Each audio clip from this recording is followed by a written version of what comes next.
Hey, salut tout le monde, je ne sais pas pour vous, mais moi je suis motivé de ouf aujourd'hui. Bon, je dois l'avouer que cela est en grande partie dû au thème de la vidéo du jour.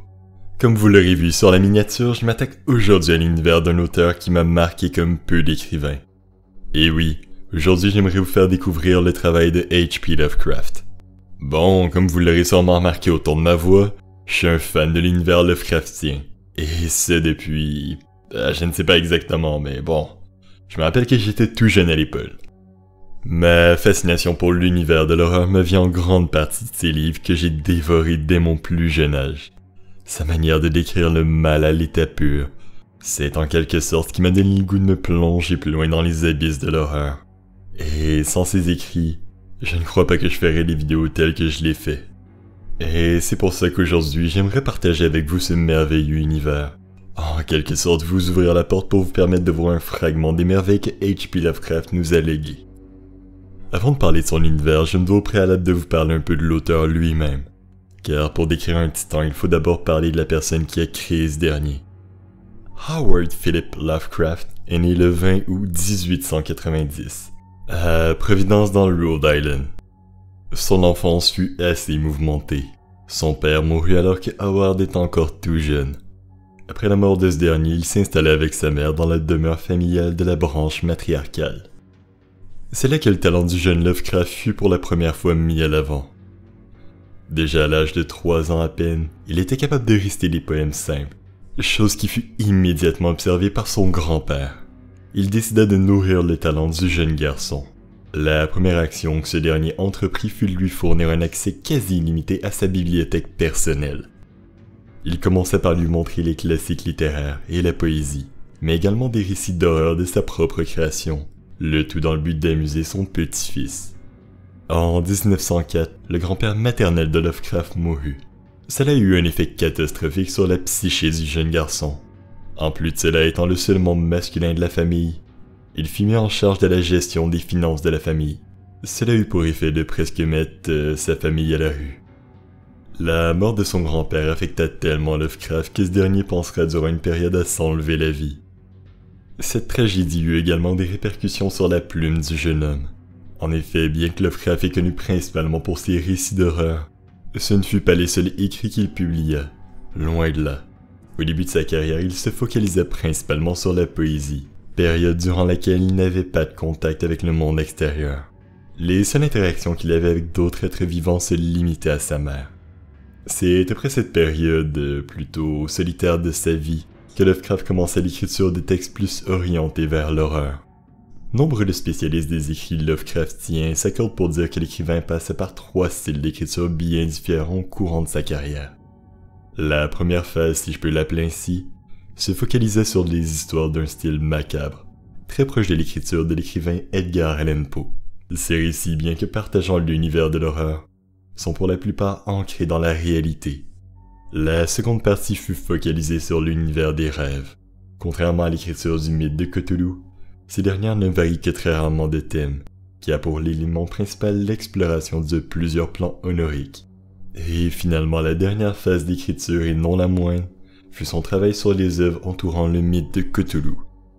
Avant que vous ne commenciez à me lancer la pierre sur ma façon de dire le mot Cthulhu, prenez en compte qu'il n'y a aucune version officielle ou correcte de prononcer la plupart des noms des créatures de l'univers de H.P. Lovecraft. Ce dernier a rendu les noms imprononçables exprès pour ajouter une touche de mystère à ses textes. Je ne dois de mentionner que malgré le succès de H.P. Lovecraft à notre époque, cela ne fut malheureusement pas le cas durant la vie de l'auteur lui-même. Malgré la nouveauté de ses textes et de son thème, il n'arriverait jamais à créer un engouement pour son art de son vivant. De ce fait, Lovecraft vécut sans grande stabilité financière due aux ventes médiocres de ses œuvres de son vivant. La fin de sa vie n'a pas été beaucoup plus joyeuse. Dès son plus jeune âge, il avait toujours eu peur des médecins, et de ce fait n'aimait pas vraiment aller les consulter. Ce n'est que lorsqu'une douleur à l'estomac était devenue tellement exacerbante qu'il ne pouvait plus le supporter, qu'il fut forcé à aller consulter un médecin. Après son admission à l'hôpital, il fut rapidement diagnostiqué avec un cancer du petit intestin. Hélas, son état étant beaucoup trop avancé pour que quelques mesures puissent être prises pour le sauver. Il mourut 1 mois après avoir été admis. Ainsi avons-nous perdu un génie incompris durant son époque. comme tant d'autres d'ailleurs. Mais fort heureusement, ce dernier nous a laissé plusieurs cadeaux qui hantent toujours nos cauchemars.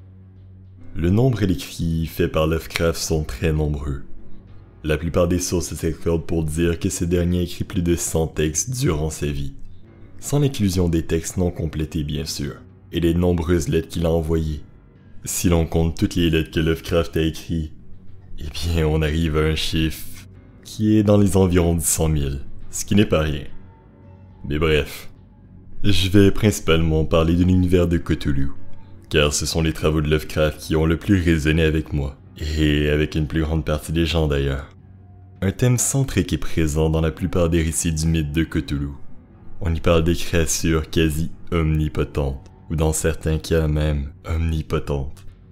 Ces créatures seraient mieux définies comme étant des puissances cosmiques, des êtres au pouvoir tellement extraordinaires, tellement faramineux, qu'un humain n'est qu'un insecte en comparaison.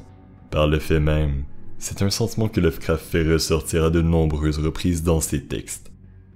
Une bonne partie de ses écrits sont vus à travers des yeux d'un protagoniste, qui en règle générale, ne peut même pas influer sur les forces malicieuses qu'il tourmente. L'univers de Cthulhu est une émulation de notre monde, mais avec la seule variation que ces créatures cosmiques et leurs serviteurs l'habitent. Eh bien, ces créatures sont la face de l'univers Lovecraftien. Dans la plupart des récits, ils n'ont pas la place centrale de l'histoire. Même Cthulhu est la créature la plus emblématique de cet univers, est en règle générale mentionnée bien plus souvent qu'elle est vue. De telles déités ont bien évidemment moult servants qui les assistent, que ce soit des sorciers, des nécromanciens qui à l'aide de rituels anciens tentent d'acquérir des faveurs de leur maître. Mais pas tous les serviteurs de ces créatures sont des mortels de notre chère planète. Certaines sont des créatures entre le domaine des dieux et le domaine des hommes. Une chose intéressante avec l'univers de Lovecraft est qu'il est souvent défini comme étant mécanique, froid, et bien au-delà de la compréhension de ses protagonistes humains.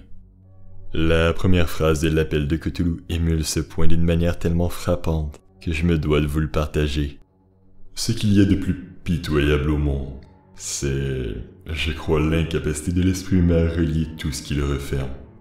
La plupart des grands anciens, terme utilisé pour définir des entités cosmiques telles que Cthulhu, ont une apparence tellement aberrante, tellement répulsive et incompréhensible pour le simple et malléable esprit humain, qu'un simple regard d'un mortel rendrait ce dernier complètement dément à leur vue.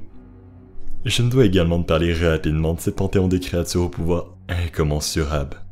La puissance suprême, le créateur de cet univers décadent, est Azathoth, surnommé le dieu aveugle et idiot. Ce dernier aurait créé l'univers dans son sommeil suite à un rêve, et serait gardé par ses serviteurs dans un état de torpeur artificielle, de peur que son réveil détruise toutes les fabriques de la réalité. Juste après vient Yog-Sothoth. Encore une fois, Lovecraft décrit d'une manière tellement frappante cette créature, que je me dois de le citer. Le passé, le présent, le futur. Tous sont un en Yog-Sothoth. Il sait où les anciens ont forcé le passage jadis, et où ils le forceront de nouveau. Il sait où ils ont foulé le champ et la terre, et où ils le foulent encore. Et pourquoi nul ne peut les voir quand ils le font. Je me dois également de vous parler de Nyarlathotep. Fils d'Azathoth, il est l'un des rares anciens à interagir directement avec les mortels, utilisant à plusieurs reprises l'apparence d'un homme de nature joyeuse. Alors que les autres déités utilisent un langage archaïque pour communiquer, il est un des seuls à utiliser couramment le dialecte des hommes. Mais ce qui le différencie principalement de ses congénères est sa nature perverse et malicieuse, contrairement aux autres créatures cosmiques qui voient l'humanité comme des insectes sans importance. Nyarlathotep se réjouit de tourmenter et manipuler quiconque croise sa route. Et Cthulhu dans tout ça, aussi subtil dans les mythos de Lovecraft. Eh bien, pour le savoir, il faudra regarder le prochain épisode de cette série. Je ne fais pas cela pour vous teaser, croyez-moi, mais je pense sincèrement qu'au vu de la complexité du personnage, ce dernier mérite amplement un épisode à part entière. J'espère que cette vidéo introductive sur l'univers de Lovecraft vous a plu. J'espère vous revoir dans le prochain épisode qui portera sur Cthulhu lui-même. Si ça vous a plu, je vous invite à le partager, à commenter. Si vous trouvez que j'ai omis des informations, n'hésitez pas à me le dire dans les commentaires, je suis toujours ravi de voir des commentaires constructifs. Et merci encore d'avoir regardé la vidéo. Allez, la bise!